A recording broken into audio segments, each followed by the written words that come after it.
સાયલાના ડોડિયા ગામ પાસે service road અને નાળા મૂકવા લોકોની માંગ ઉઠી। Story report by જયસિંહભાઈ Sarola, Sayla. Aniruddhbhai Khachar ઉપસરપંચ તરીકે ફરજ બજાવું છું। મેં વારંવાર લેખિત રજૂઆત કરી છતાંય તેઓ લોકો કાંઈ ધ્યાન દેતા નથી। વાડીઓના રસ્તા પણ હજી 200 મીટરની હદમાં બનાવ્યા નથી। પ્રમ દિવસે એ ભૂંગળા લઈને આવ્યા નાળા બનાવવા, અમે એને ના પાડી દીધી। અમારે ખાલી કામ કરવા દેવું તો એસ્ટિમેટની નકલ ને સાઇડ પ્લાનની નકશાની નકલ અમને આપે પછી અમે કામ કરવા દઈશું। ત્યાં સુધી અમે આ ગામમાં કાંઈ કામ કરવા દેવા માંગતા નથી। મારું નામ બળવંતસિંહ છે। હું આ ડોળિયા ગામનો વતની છું।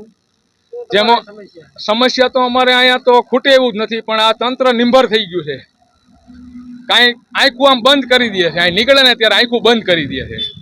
અમારે આ જે સ્ટેટ હાઈવે છે નીચે સુરેન્દ્રનગરની ટ્રાફિક નીકળે બધો હોય, એ રોડ ઉપર એક માધ્યમિક સ્કૂલ છે, ત્યાં એટલો બધો સાંકડો રસ્તો બનાવ્યો છે કે આમથી સામેથી વાહન આવતો હોય તો છોકરાઓ બિચારા વાડની અંદર હાલવું પડે એવી સ્થિતિ છે આ રોડ ઉપરની।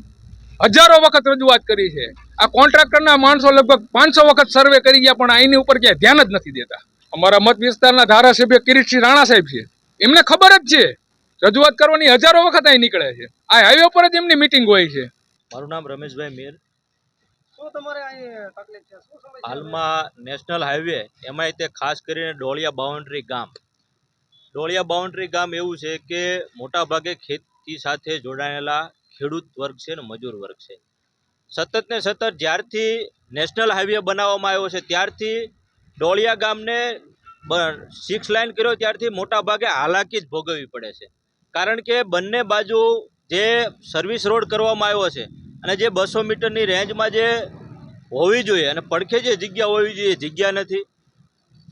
આટલો સમય થયો 6 રોડ બન્યા પછી હજી પણ ભયજનક નાળા એમના મેકીને વી ગયા છે। તો શું તંત્ર અને જે કોન્ટ્રાક્ટર છે એ રાહ જોવે છે કે ડોળિયા ગામના લોકો આ નાળામાં પડે? એ પડ્યા પછી હાથ પગ વગરના થાય અને અહીંથી સીધે મોતને ઘાટ ઉતરી જાય। વારંવાર તંત્રને ગામજનો અને અહીંથી લેટર પેડ ઉપર પણ રજૂઆત કરવામાં આવી, પણ નિંભર તંત્ર અને નિંભર કોન્ટ્રાક્ટર કેમ જાણે આ બધા કાયદાઓ ઘોળીને પી જતા હોય અને લોકોને રામ ભરોસે મૂક્યું એવું છે।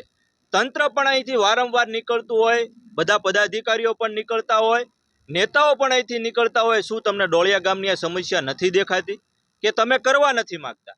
વાત અમારી ડોળિયા ગામની એક જ છે કે હાલમાં જે બંને બાજુ સર્વિસ રોડ છે ત્યાં વ્યવસ્થિતસર જે નાળા છે ત્યાં પુલિયા બનાવવામાં આવે અને જે બંને સાઈડમાં જે સાઈડો તમે મોતની સાઈડો બનાવી છે બરાબર, ઉપર પોપડામાં નાખીને એમનામ મૂક્યું છે, એને વ્યવસ્થિતસર ચાલુ કરો। કારણ કે આ જ વસ્તુ જો કોઈ સામાન્ય વ્યક્તિએ કર્યું હોય તો તમે એના ઉપર કેસ ઠોકો છો।